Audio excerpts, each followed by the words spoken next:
어떤 부부가 결혼을 하고 몇 년 동안 별 갈등 없이 잘 살았습니다. 그런데 어느 날 아내가 남편에게 진지한 얼굴로 건의를 했습니다. 여보, 우리도 침대를 하나 들여놓읍시다. 모든 면에서 편리하고 좋다고 하던데 이번 기회에 하나 들여놓읍시다. 그때 남편이 이런지하에 거절했습니다. 여보, 침대는 안 돼요. 나는 따뜻한 방바닥에서 잠을 자야 잔 것 같지 차가운 침대에서 자면 피로가 풀리지를 않아요. 그리고 푹신푹신한 침대에서 자면 허리가 아프다고 합니다. 집안의 가장으로서 말하겠는데 절대로 침대는 들여놓지 마시오. 그런데 요즘에 이런 엄포가 통합니까?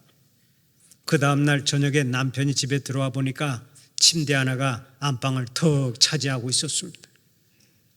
아내가 일을 저질러 놓은 것입니다. 취침 시간이 되었습니다. 남편이 할 수 없이 침대로 기어 올라갔는데 도대체 잠이 오질 않았습니다. 어떡합니까? 방바닥으로 다시 기어 내려갔습니다. 그렇게 며칠 동안 방바닥을 짊어지고 외롭게 잠을 잤습니다. 그런데 얼마 있지 않아 남편이 자기도 모르게 침대로 기어 올라가게 되었고 금방 적응을 하게 되었습니다. 그리고 침대를 사용해 보니까 좋은 점이 한두 가지가 아니었습니다. 침대에서 자면 우선 이불을 깔고 갤 필요가 없습니다. 사실 그 전까지는 무거운 이불을 깔고 개는 것이 전부 다 자기 몫이어서 힘들게 살았는데 그럴 필요가 이제 완전히 없어져 버린 것입니다. 그리고 피곤할 때는 언제든지 벌렁벌렁 누워서 쉴 수 있는 장점이 있었습니다. 장롱을 열고 이불을 꺼내는 절차가 필요 없고 방바닥을 따뜻하게 해놓지 않아도 되니까 그렇게 편할 수가 없었습니다. 이 남자가 그때부터 침대 예찬론자가 되어서 지금까지 30년 넘게 침대를 사용하고 있는데 그 사람이 꼭 김동문 목사라고 말씀드리지는 않겠습니다. 사람은 나름대로의 생활 방식이 있습니다. 그래서 바꾸기가 쉽지 않습니다. 바지를 입을 때는 꼭 왼쪽 다리부터 끼우면서도 상의를 입을 때는 또 오른팔부터 끼우는 사람이 있습니다. 우리들 가운데는 바지를 좋아하는 사람이 있는가 하면 치마를 좋아하는 사람이 있습니다. 육식을 즐기는 사람이 있는가 하면 채식을 즐기는 사람이 있습니다. 산을 좋아하는 사람이 있는가 하면 바다를 좋아하는 사람이 있습니다. 다 다른 거예요. 또 성전에 와서 예배를 드릴 때도 거의 다 자기가 정해놓은 지정석에 꼭 앉습니다. 중앙 통로 왼쪽 앞에서 16번째 의자 오른쪽 끝에 있는 그 사람은 모 권사님이 꼭 앉는 자리고 16번째 의자 왼쪽 끝에 앉는 또 권사님은 그 권사님의 지정 좌석이고 어쩌면 그렇게 찾기 어려운 자리를 용케도 찾아내서 똑같은 자리에만 앉는지 모르겠습니다. 본당 맨 앞자리가 제일 좋은 자리라고 아무리 강조해도 앞으로 오려고 하지 않습니다. 자기 나름대로의 삶의 방식이 있어서 그것을 바꾸기 싫다는 것입니다. 이렇게 사람은 변화하는 것을 싫어합니다. 그냥 있는 그대로가 편하다고 생각을 합니다. 이런 현상은 나이를 먹을수록 더하죠. 40대보다는 50대가 더하고 50대보다는 60대가 더하고 60대보다는 70대가 더합니다. 그래서 나이가 들수록 변화가 어렵고 개혁보다는 안정을 택한다고 하는 얘기가 있습니다. 좀 바꾸라고 그래도 놔두라고 그냥 이대로 살다가 죽겠다고 그러는 사람들이 얼마나 많은지 몰라요. 교회도 그렇습니다. 역사가 깊은 교회일수록 변화하는 것을 싫어합니다. 개혁이 어렵습니다. 역사가 짧은 교회는 쉽게 개혁이 되지만 역사가 긴 교회는 개혁이 얼마나 어려운지 모릅니다. 그렇다고 그냥 그 자리에 안주해야 합니까? 그렇지 않습니다. 하나님께서 기뻐하시고 원하시는 일이라면 우리는 기꺼이 개혁하고 바꾸어야 합니다. 교회의 영적 성장과 부흥을 위해서라면 잠깐 불편해도 변화를 추구하고 과감하게 개혁을 시도하는 결단이 있어야 합니다. 편하다고 해서 항상 같은 자리에 안주해 있는 한 절대로 새로운 역사는 써내려갈 수가 없는 것입니다. 우리 개인의 신앙생활도 마찬가지입니다. 처음 신앙에 입문한 후에 10년이고 20년이고 항상 똑같은 모습으로 신앙생활을 하는 사람들이 있습니다마는 이런 사람들은 신비한 은혜를 체험하지 못합니다. 나는 언제쯤 저 장로님처럼 큰 믿음 가지고 봉사할 수 있을까? 나는 언제쯤 저 권사님처럼 믿음의 큰 사람이 되어 교회를 섬길 수 있을까? 하면서도 은혜의 바다로 들어가지 않고 변화를 싫어하는 사람은 신앙의 연주가 아무리 많아도 은혜를 체험하지 못하는 것입니다. 그러므로 하나님께서 주시는 복을 복으로 받고 범사에 승리하는 삶을 살아가기 위해서는 과감하게 영적 개혁을 시도해야 합니다. 좋은 쪽으로의 변화가 있어야 은혜를 받고 새로운 역사를 써내려갈 수 있는 것입니다. 오늘의 본문을 보면 야곱이 변화를 시도하는 장면이 소개됩니다. 야곱은 본래 하나님의 신실한 종이었습니다. 그러나 현실의 급급에서 물질을 탐하고 자기 안일에 빠져 있었습니다. 그 결과 참담하고 어려운 일을 많이 경험했죠. 그러던 어느 날 야곱은 자기 안일의 자리를 박차고 일어납니다. 처음 하나님과 대면했던 베델로 올라갑니다. 하나님의 음성을 듣고 서원했던 베델로 올라가면서 야곱은 놀라운 은혜를 경험합니다. 잃었던 신앙, 잃었던 복을 다시 회복합니다. 변화를 두려워하지 않고 과감히 전진해 나갔던 야곱은 하나님께서 예배해 놓으신 복을 충만히 누렸습니다. 오늘 예배드리는 여러분들에게도 이러한 변화의 복이 있기를 바랍니다. 하나님께서 변화하기를 원하실 때 기꺼이 변화하고 개혁하고 바뀌어서 하나님께서 주시는 복을 누리시고 모든 사람들에게 복을 몰고 다니는 행복한 믿음의 사람들이 되시기를 축원합니다. 그런데 변화의 복을 누리기 위해서는 변화의 원리를 알아야 합니다. 오늘은 본문을 통해 그것을 찾아보고 함께 은혜를 나누고자 합니다. 변화의 3대 원리가 있는데 그것이 무엇입니까? 첫째로 버리는 것입니다. 변화를 위해서는 먼저 버려야 할 것을 버려야 한다는 말씀입니다. 우리가 아는 대로 야곱은 장자권을 빼앗기 위해서 아버지를 속이고 형 에서에게 원한을 샀던 사람이죠. 그 일로 외삼촌 라반의 집으로 도망가 거기서 20년 동안이나 타향살이를 합니다. 그러다가 외삼촌 집을 떠나 형 에서와 화해를 하고 식구들과 더불어 잠시 세겜 땅에 거주하게 되었습니다. 세겜 땅에서 8년을 살았는데 그곳에서 사는 동안 이교 문화와 적당히 타협을 하기 시작했습니다. 가족들이 우상을 섬겨도 눈 감아주고 이방 사람들과 교제하면서 적당히 타협하며 살았습니다. 하나님의 사람이 하나님의 사람답게 살지 못한 것입니다. 그러다가 야곱은 어느 날 큰 비극을 경험하게 됩니다. 자기의 사랑하는 딸이 세겜 사람에게 성폭행을 당한 것입니다. 그로 인해 자기 아들들이 세겜성의 사람들을 대량으로 살육하는 비극이 일어납니다. 하나님을 떠나 이방인의 땅에 거하던 야곱은 계속해서 못 볼 꼴을 보고 살아야 했습니다. 그때 하나님께서 야곱에게 친히 말씀하셨습니다. 일어나 베델로 올라가서 거기 거주하며 내가 내 형 에서의 낯을 피하여 도망하던 때에 내게 나타났던 하나님께 거기서 제단을 쌓으라. 하나님은 야곱에게 영적 변화를 촉구하신 것입니다. 그러자 야곱이 일어나 가족들에게 명령했습니다. 너희 중에 있는 이방 신상들을 다 버려라. 야곱은 모든 우상을 버리라고 명령을 내렸습니다. 우상을 버려야만 하나님을 온전히 섬길 수 있기 때문에 먼저 각종 신상들부터 버리라고 말한 것입니다. 그 당시 야곱의 집에는 드라빔이라고 하는 우상이 있었습니다. 드라빔은 가족 수호 신상입니다. 야곱의 아내인 라헬이 자기 아버지 라반의 집에서 가지고 온 것이죠.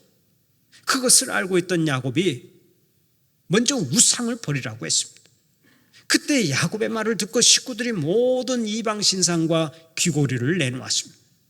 야곱은 그것들을 모아 상수리 나무 밑에 묻어버렸습니다. 하나님께 나아가는데 방해가 되는 우상을 깨끗이 청산해 버렸는데 바로 거기서부터 새로운 역사가 시작된 것입니다. 제가 이전에 섬기던 교회의 한 여자 집사님은 점쟁이 때문에 교회에 나왔다고 고백을 하더라고요. 그 여자 집사님이 자꾸 몸이 아프고 살기가 힘드니까 어느 날 점을 치러 갔습니다.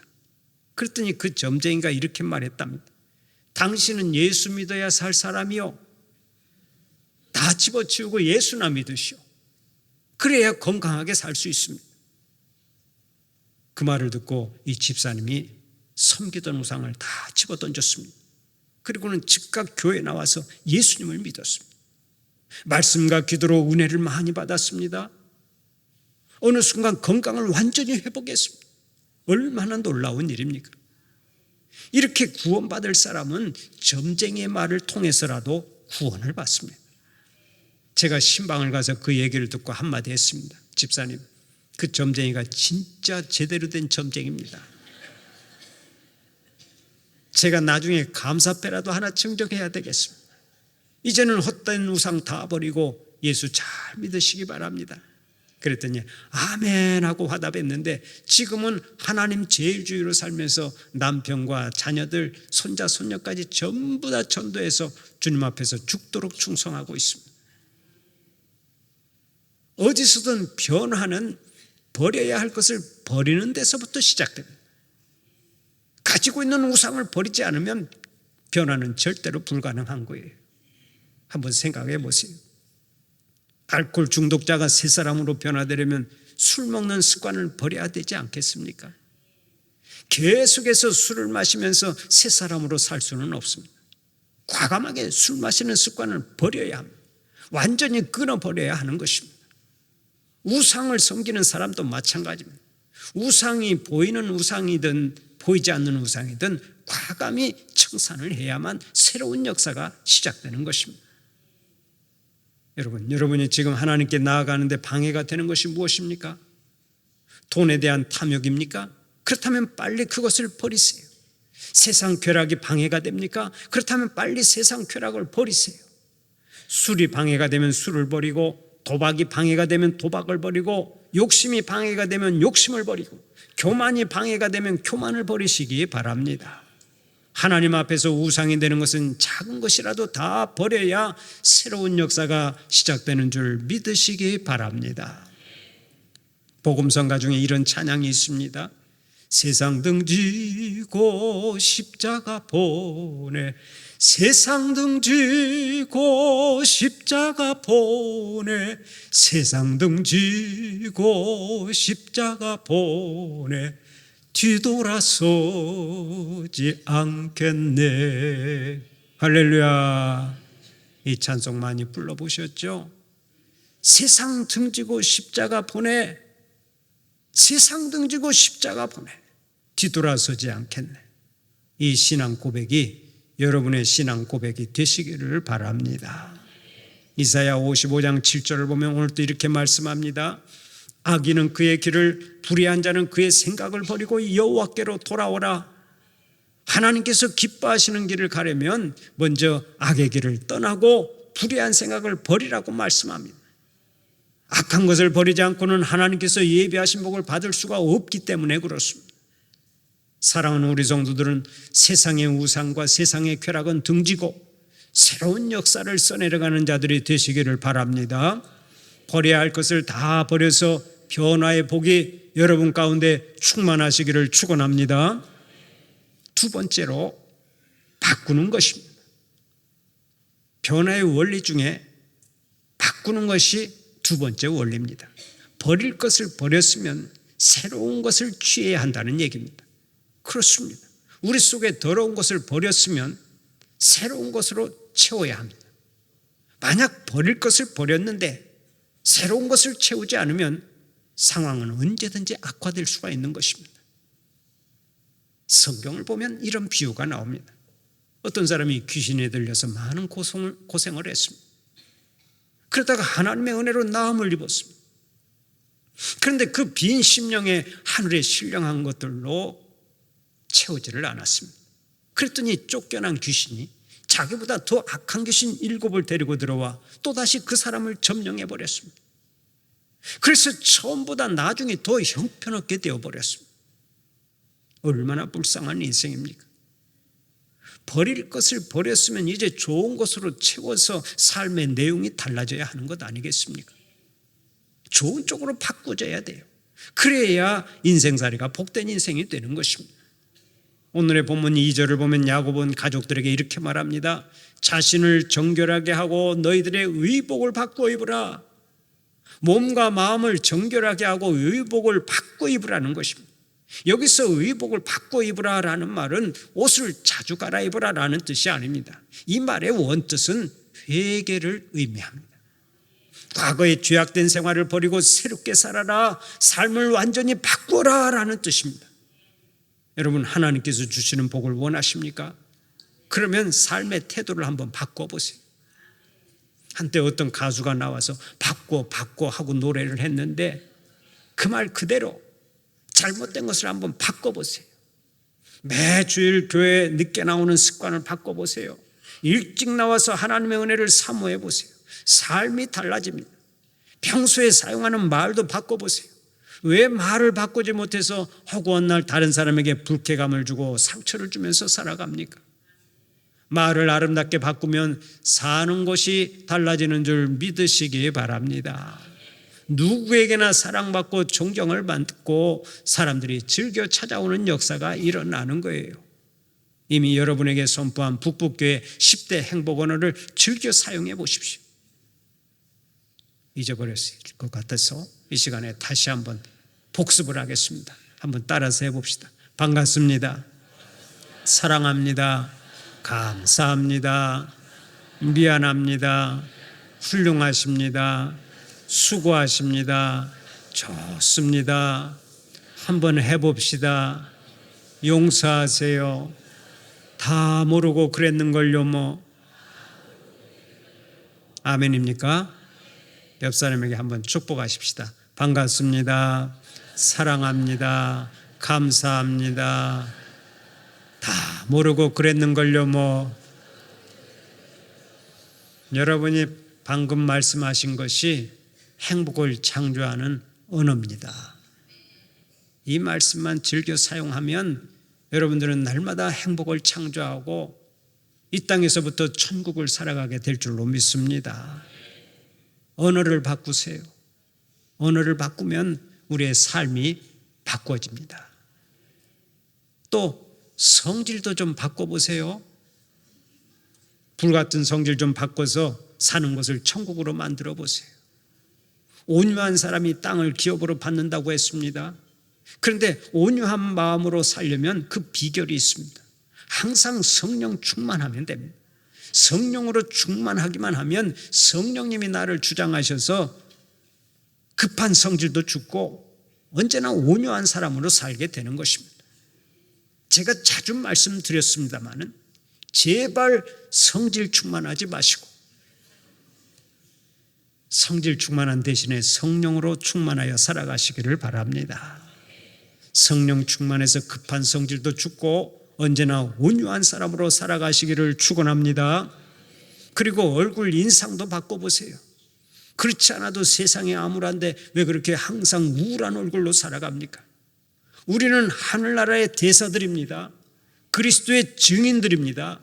그러므로 우울한 얼굴로는 하나님께서 주신 사명을 잘 감당할 수가 없는 거예요.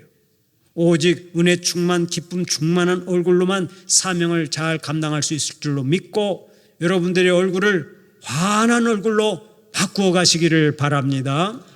성경을 보면 예수님을 믿고 단번에 삶이 바뀐 여인이 소개됩니다. 그 여인이 바로 수가성 여인입니다.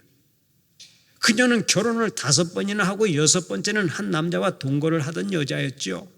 아주 비참하게 살았습니다. 그녀의 심령 속에는 썩은 물만 가득 고여 있었습니다. 그러다가 영원한 생수가 되시는 예수님을 만났습니다. 너무나 좋아서 썩은 물을 버렸습니다. 영생수가 되시는 예수님을 단숨에 마시게 되었습니다. 그녀가 어떻게 변화되었습니까? 기쁨이 넘쳐났습니다. 찬송이 터져나왔습니다. 얼굴빛이 달라졌습니다. 동네로 뛰어들어가 천국 복음을 전했습니다. 삶 전체가 달라져 버렸습니다. 예수를 믿으면 이렇게 바뀌고 달라져야 정상인 것입니다. 그래서 에베소서 4장 22절에서부터 24절을 보면 오늘 또 이렇게 말씀합니다. 너희는 유혹의 욕심을 따라 썩어져가는 구습을 따르는 옛사람을 벗어버리고 오직 너희의 심령이 새롭게 되어 하나님을 따라 의와 진리의 거룩함으로 지으심을 받은 새 사람을 입으라. 죄악의 옛사람은 벗고 의와 진리의 새 사람을 입으라는 것입니다. 목욕을 하고 새 옷으로 갈아입듯이 오직 예수 그리스도로 옷 입고 살아서 새로운 인생, 새로운 역사가 시작되는 복이 있기를 간절히 바랍니다. 마지막으로 변화의 세 번째 원리는 은혜 받는 것입니다. 변화의 복을 받으려면 버릴 것을 버리고 바꿀 것을 바꾸어야 합니다. 그러나 이것은 한계가 있습니다. 인간의 힘과 의지만으로는 안 됩니다. 그러면 어떻게 해야 합니까? 하나님께 나와서 하나님께서 베푸시는 은혜를 힘입을 때 가능합니다. 힘으로도 안 되고 의지로도 안 되지만 하나님께 나와서 은혜를 받고 하나님의 지혜와 능력을 빌리면 모든 것이 가능하게 되는 줄 믿으시기 바랍니다. 재밌는 이야기가 있습니다. 어떤 산모가 아기를 낳아야 하는데 진통만 심하고 도대체 아기가 나오지를 않았습니다. 그래서 교회 여전도사님이 성도들을 데리고 가서 찬송가 544장을 불렀습니다. 울어도 못하네. 그래도 산모는 땀만 뻘뻘 흘리며 소리를 질렀습니다. 전도사님과 성도들이 계속해서 찬송가 2절을 불렀습니다. 힘써도 못하네. 그래도 마찬가지였습니다. 그래서 찬송가 3절을 불렀습니다. 참아도 못하네. 역시 마찬가지였습니다. 그래서 찬송가 4절을 힘차게 불렀습니다.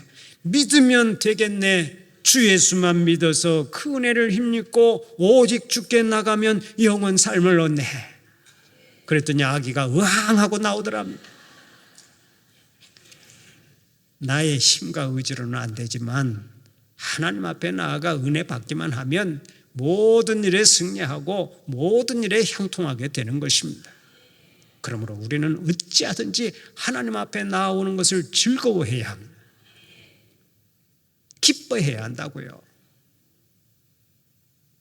아내가 가자니까 그냥 소가 무슨 도살장에 끌려가는 것처럼 억지로 끌려와서 예배드리고 돌아가면 안 돼요. 교회 나올 때는 항상 즐거운 마음으로 나와야 돼요. 교회 나오는 것을 기뻐하는 여러분들이 되시기를 바랍니다. 하나님 앞에 나오는 것을 즐거워하고 기뻐하면 하나님께서 우리에게 말할 수 없는 은혜를 베풀어 주시는 거예요. 하나님께서는 오늘 또 우리에게 은혜 주시고 새롭게 하시려고 친히 말씀하고 계십니다. 오라 너희 모든 목마른 자들아 물로 나오라. 돈 없는 자도 오라. 너희는 와서 사 먹되 돈 없이 값 없이 와서 포도주와 젖을 사라. 여기서 말하는 물과 포도주와 젖은 은혜의 상징입니다. 그러므로 누구든지 하나님 앞에 나오면 은혜를 받는다는 말씀입니다. 그렇습니다. 은혜의 하나님 앞에 나오기만 하면 반드시 은혜를 받습니다. 성경의 인물들을 보세요. 베드로가 주님 앞에서 은혜 받았습니다. 사도 바울이 주님 앞에서 은혜 받았습니다. 마리아가 은혜 받고 맹인 바디메오가 은혜 받았습니다. 모두가 은혜 받고 새롭게 변화되었습니다. 이처럼 주님 앞에 서기만 하면 은혜 받고 은혜 받기만 하면 변화가 시작되는 줄 믿으시기 바랍니다. 그런 의미에서 한번 따라서 해봅시다. 주님 앞에 서면 은혜 받고 변화된다. 주님 앞에 바로 서서 은혜 받고 변화되자. 아멘입니까? 사랑하는 우리 성도들은 주님 앞에 나오는 것을 즐거워하고 나올 때마다 은혜 받고 새롭게 변화되는 역사가 있기를 바랍니다. 오늘의 본문 3절을 보면 야곱이 은혜 받기 위해서 가족들에게 말합니다. 우리가 일어나 베델로 올라가자. 내 환난 날에 내게 응답하시면 내가 가는 길에서 나와 함께 하신 하나님께 내가 거기서 제단을 쌓으려 하노라. 여기서 하나님의 집이라고 하는 뜻을 가진 베델은 야곱이 돌베개를 빼고 자다가 하나님을 만나 장래를 약속받은 곳입니다. 사닥다리 환상을 보고 돌기둥을 세운 후에 기름을 부어 예배드렸던 은혜의 자리입니다. 그러면 오늘의 베델이 어디입니까? 바로 우리가 예배드리는 교회가 오늘의 베델입니다. 그러므로 은혜 받기를 원하는 자는 부지런히 교회에 나와야 합니다. 은혜의 베델인 교회로 올라와야 합니다. 그런데 은혜의 집을 버려두고 오늘 또 세상으로 향하는 자들이 있어서 마음이 안타깝습니다. 목회자는 주일날 교인들이 예배 드리러 오는 것에 신경을 아주 많이 씁니다. 오늘은 비가 오니까 그 창호지 교인은 찢어질까 봐 교회에 오지 않겠구나. 오늘은 날씨가 좋으니까 그 나들이 교인은 또 산으로 가겠구나. 이런 생각을 하다가 예상한 대로 결석자가 많으면 목회자는 우울해지고 성도가 많이 나오면 행복해지는 거예요. 왜 그렇습니까? 바로 이 자리가 은혜의 집이기 때문에 그렇습니다. 예배를 등한히 하지 마세요. 예배를 등한히 하는 자는 반드시 하나님과 멀어지고 믿음이 흔들립니다. 예배가 없습니다. 물을 안 주면 꽃이 시드는 것처럼 예배로 은혜 받지 못하면 영혼이 시들어가는 거예요. 그러므로 예배를 귀하게 여기고 정성을 다해 드려야 합니다. 살아있는 예배를 드리면 하나님의 은혜가 임하고 그때부터 새로운 역사가 시작되는 줄 믿으시기 바랍니다. 야곱을 보세요. 그의 가족들을 이끌고 베델로 올라가서 그가 제단을 쌓았죠. 그때 하나님께서 나타나 야곱에게 말씀하셨습니다. 내 이름이 야곱이지만은 내 이름을 다시는 야곱이라 부르지 않겠고 이스라엘이 내 이름이 되리라. 이것은 야곱이 이스라엘로 변화되었다는 뜻입니다. 야곱은 속이는 자라는 뜻인데 이제는 하나님과 싸워 이겼다라는 뜻의 이스라엘이 된 것입니다. 이것이 얼마나 놀라운 변화입니까? 하나님께 나아가 예배하는 자에게 이러한 은혜, 이러한 변화가 일어나는 것입니다. 물론 변화하는 것이 쉬운 일은 아니죠. 그러나 변화가 어려워도 우리는 어찌하든지 변해야 합니다. 내가 변하지 않으면 신앙의 성장이 없습니다. 내가 변하지 않으면 부부관계가 중단될지 모릅니다. 내가 변하지 않으면 나의 인생이 실패로 끝날지 모릅니다. 변화의 원리는 아주 간단합니다. 먼저 버릴 것을 버리시기 바랍니다. 가시를 뽑아내듯이 못된 것을 과감히 제거해 버리시기를 바랍니다. 그 다음에 바꿔야 합니다. 옷을 갈아입듯이 생각을 바꾸고 말을 바꾸고 잘못된 습관도 바꿔버리시기를 바랍니다. 그리고 은혜 받아야 합니다. 예배를 통해서 하나님께 영광 돌리고 은혜 받고 새 사람으로 변화되어서 변화의 복이 항상 차고 넘쳐나시기를 간절히 축원합니다.